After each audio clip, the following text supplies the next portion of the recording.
Et bienvenue sur cette seconde vidéo. Cette seconde vidéo de ce cours d'hypnose. Alors, la fois précédente, nous avons défini ce qu'était l'hypnose. Vous vous rappelez? Un état, des techniques, à quoi ça peut servir. Maintenant, il y a quelque chose d'important que nous devons aussi mettre en avant pour bien comprendre et pour surtout pouvoir l'utiliser par la suite. C'est ce que ça n'est pas. Parce que l'hypnose, depuis pas mal de temps, pas mal d'années, il circule des bruits, il circule des croyances, il circule des idées. Des idées qui sont fausses. Mais le problème, c'est que ce sont ces idées qui vont empêcher pas mal de gens d'avoir accès à l'hypnose. Tout simplement parce que ces idées vont créer en eux des croyances. Et que ces croyances vont leur faire peur. Nous verrons dans une vidéo ultérieure l'importance de ces croyances. Simplement aujourd'hui, ce que nous allons faire, c'est peut-être nettoyer un petit peu. Alors, voyons les idées essentielles qui peuvent perturber la vision que nous avons d'hypnose. J'entends souvent, c'est « Ah oui, non, mais l'hypnose, ça ne peut pas... » Attends, je ne suis pas hypnotisé. J'entendais ce que tu me disais. Je ne dormais pas. Ah, évidemment. Heureusement que vous ne dormiez pas. Si vous étiez en train de dormir, vous n'entendriez pas ce que je dis, et si vous n'entendez pas ce que je dis, comment voulez-vous que nous travaillions ensemble?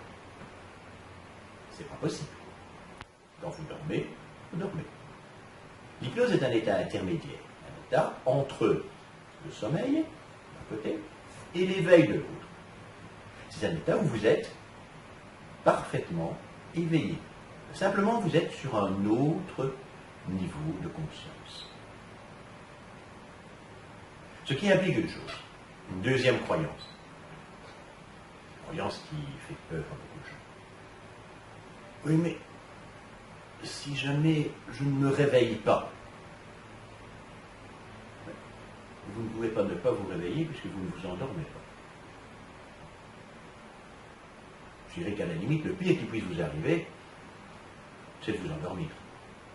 Et ça arrive de temps en temps, en effet, puisque quand vous partez dans un état de type hypnotique, qu'est-ce qui se passe? Votre corps et votre esprit vont d'abord commencer par se relaxer profondément. Et même nous allons pousser cette relaxation jusqu'à ce que ça devienne de plus en plus profond. Pourquoi? Pour permettre aux portes de votre esprit, aux portes de votre inconscient de s'ouvrir. Donc il est possible, si vous êtes un peu fatigué, si quelque part les tensions étaient tellement fortes que vous ne vous rendiez pas compte à quel point vous êtes fatigué, qu'au moment où vous vous relaxez réellement, vous vous endormiez. Et dans ce cas-là, la seule chose que vous risquiez, c'est de vous reposer un instant avant de pouvoir vous réveiller. D'accord? Bien. Alors, ça implique quoi aussi? Si je ne dors pas, si c'est un état intermédiaire, oui, mais bon, non, mais moi, ça ne marchera pas. Moi, c'est clair que je sais que ça ne peut pas fonctionner sur moi. Parce que moi, je suis quelqu'un qui... Je ne suis pas quelqu'un de facile, vous savez. On ne sait pas me mettre comme ça, comme on veut. Non, non, non, non. Sur moi, je sais que ça ne marchera pas. Une grande idée. À votre avis.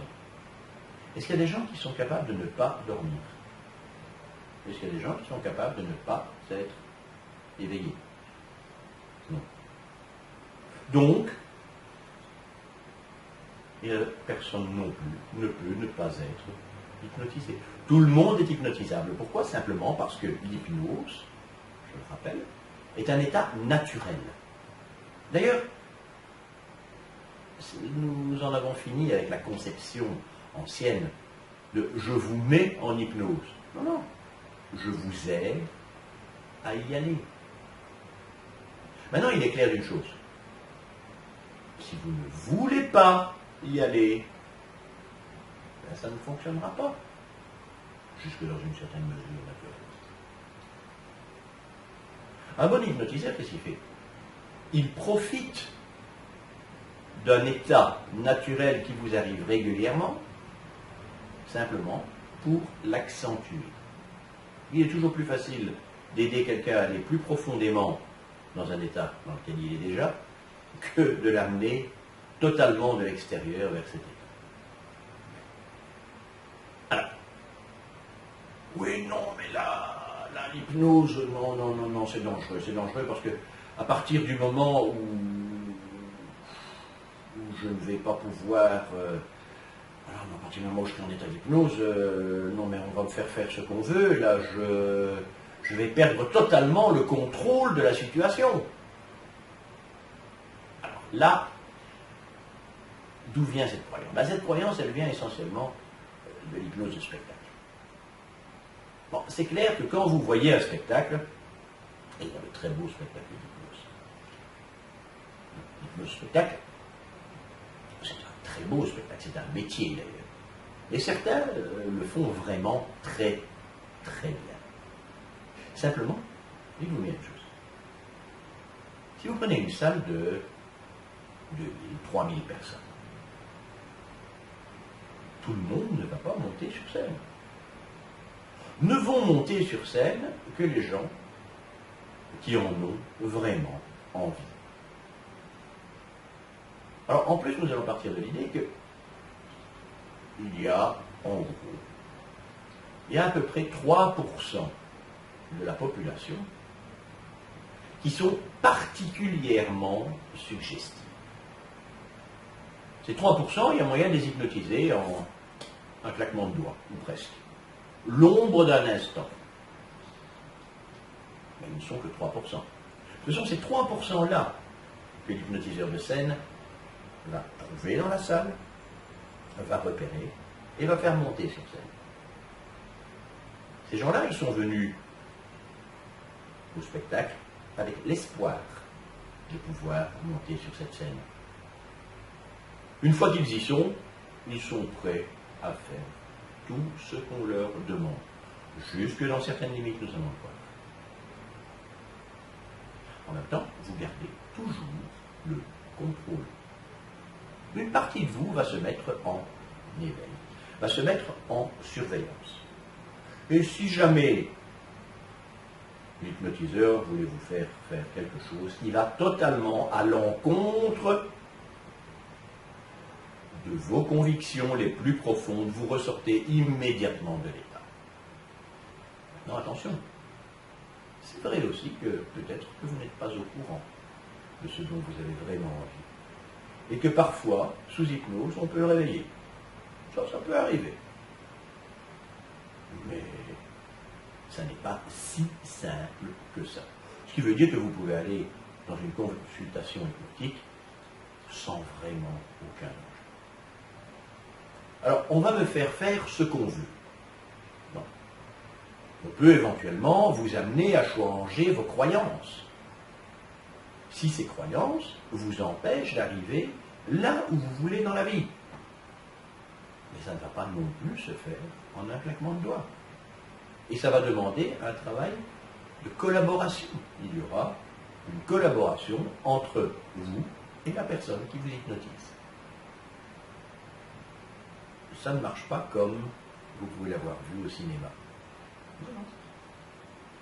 On ne peut pas passer devant n'importe qui dans la rue, le regarder dans les yeux et lui dire « dors ».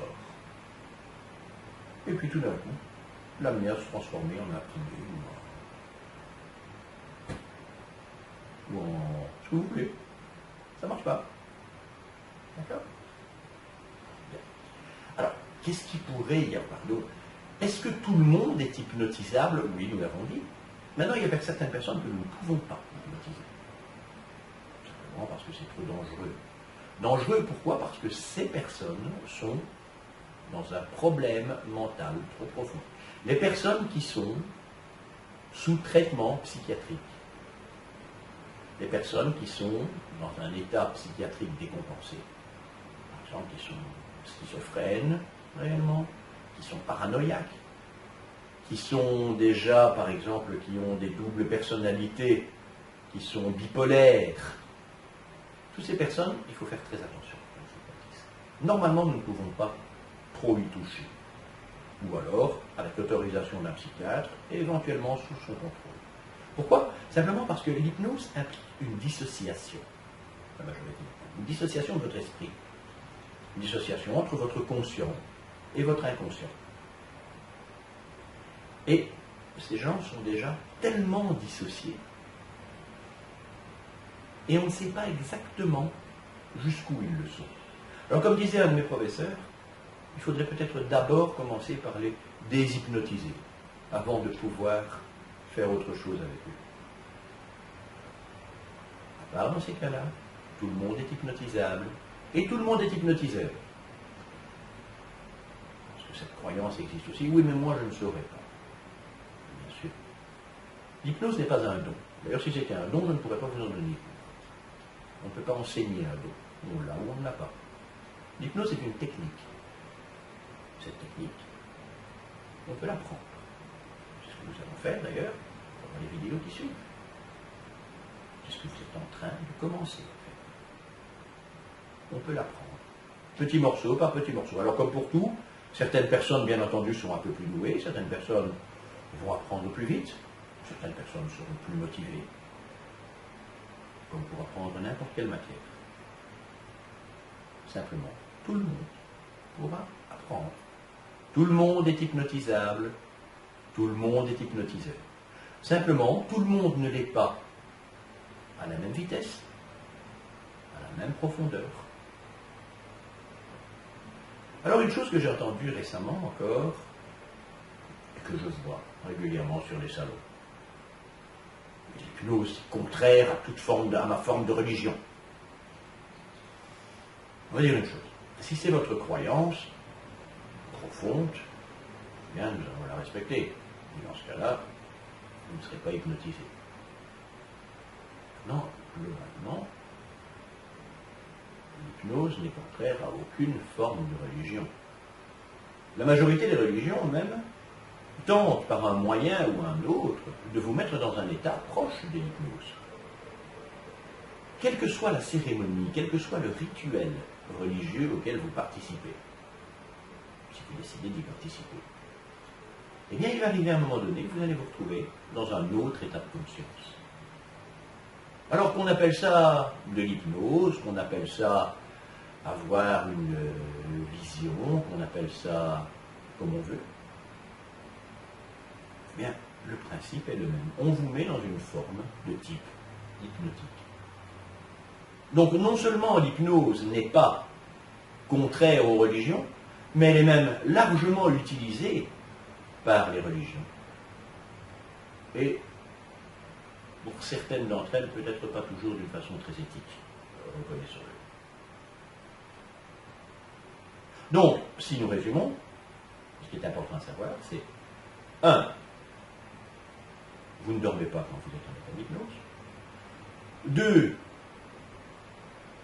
Vous pouvez en sortir quand vous voulez. C'est d'ailleurs quelque chose d'assez amusant. Un certain nombre des gens qui ont été hypnotisés, et j'ai souvent le cas avec mes élèves pendant les cours que je donne, ils me disent « mais je savais que je pouvais m'en sortir, mais finalement je me sentais tellement bien que je n'en avais pas envie. » Et donc on continue. 3. On ne peut pas vous faire faire ce que vous ne voulez absolument pas faire. Personne ne peut aller à l'encontre de vos convictions les plus profondes. Ah oui, une chose essentielle. Oui, mais j'ai des secrets que personne ne peut savoir. Ok. Bien, croyez-moi, vous les direz. Il faudra d'abord que vous soyez d'accord pour les dire. Ça implique d'ailleurs que quand vous allez chez un hypnotiseur, quand vous vous faites hypnotiser pour une raison thérapeutique ou pour une raison de développement personnel, une des premières choses, et nous allons l'apprendre plus tard, une des premières choses à mettre en place est la confiance absolue qui existe entre vous et la personne qui va vous hypnotiser.